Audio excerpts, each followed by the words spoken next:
सर्वांना जय महाराष्ट्र।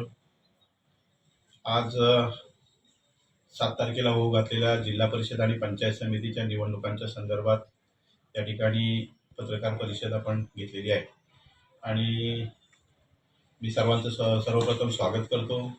ही जी निवडणूक आहे ही लढत असताना संपूर्ण राज्यामध्ये महायुती आहे आणि महायुती म्हणून लढावी अशी आमची मंडणगड तालुक्यातील प्रत्येक कार्यकर्त्याची पदाधिकाऱ्याची मनोमनी इच्छा होती, परंतु तसे प्रयत्न देखील आम्ही केले।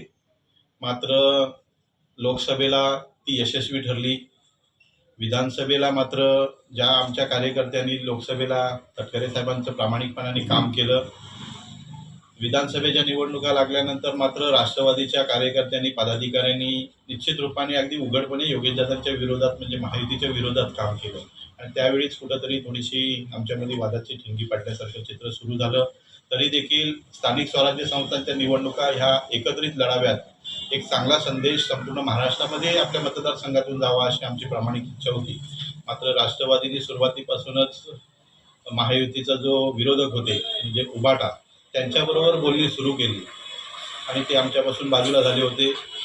भाजपाला सोबत घेऊन लढण्याची निश्चितच आमची भूमिका होती। RTI आज देखील आमच्या सोबत आहे, परंतु भाजपाने देखील त्या चर्चेमध्ये सहभाग घेतला नाही आणि ते देखील आमच्यापासून बाजूला झाले। स्वतंत्र लढण्याची त्यांची देखील भाषा सुरू झाली।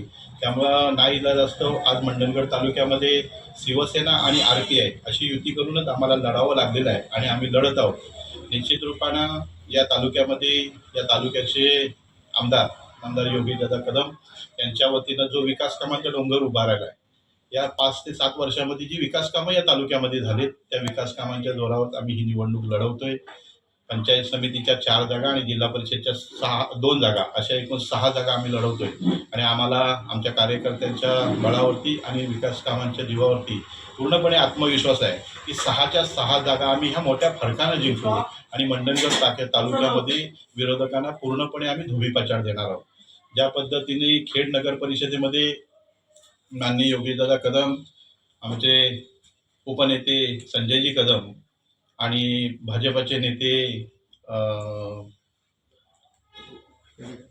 वैभवजी खेडेकर साहेब यांच्या नेतृत्वाखाली निवडणूक लढून जसं निर्विवाद यश प्राप्त झालं, त्याचप्रमाणे या मंडणगड तालुक्याच्या पंचायत समितीच्या आणि जिल्हा परिषदच्या निवडणुकीमध्ये आम्हाला चांगलं यश मिळेल आणि 6च्या 6 जागा आमच्या या ठिकाणी निवडून येतील अशी आम्हाला खात्री आहे।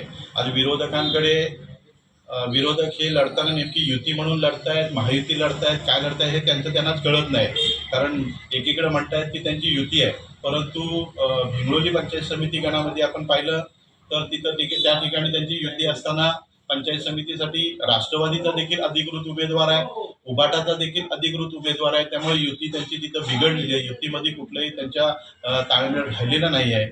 आज देखील त्यांच्या पक्षाचे जे उमेदवार आहेत ते त्यांच्याच पक्षाच्या उमेदवाराच्या विरोधात प्रचार करतायत।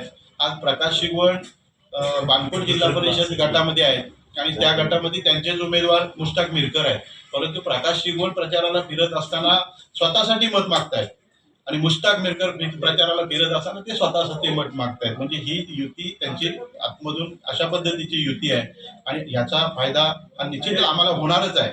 मुळातच यांना लोकांनी नाकारलेलं आहे।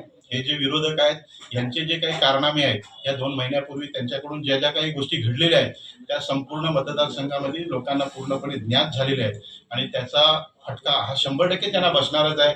दुसरी गोष्ट, त्यांच्याकडे विकासाचा कुठलाही मुद्दा नाही आहे।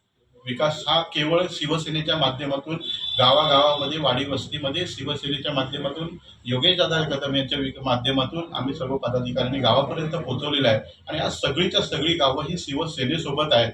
माझा तरी अंदाज आहे की आमच्या प्रत्येक पंचायत समितीची ही जागा ही किमान 1500 मताच्या फरकाने निवडून येईल आणि आमचे सगळेच्या सगळे उमेदवार 6च्या 6 उमेदवार हे भरघोस मताने निवडून येतील इतकी मला खात्री आहे। धन्यवाद।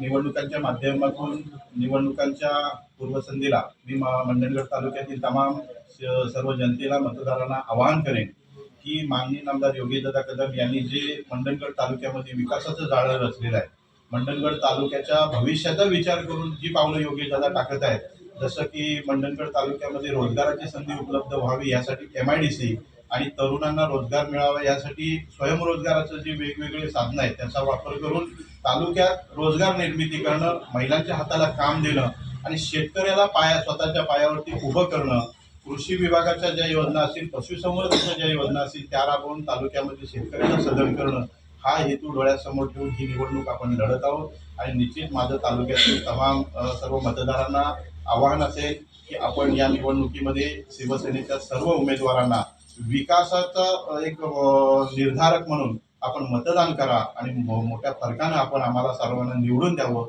असं मी या ठिकाणी सर्वांना नम्र आवाहन करतो. धन्यवाद.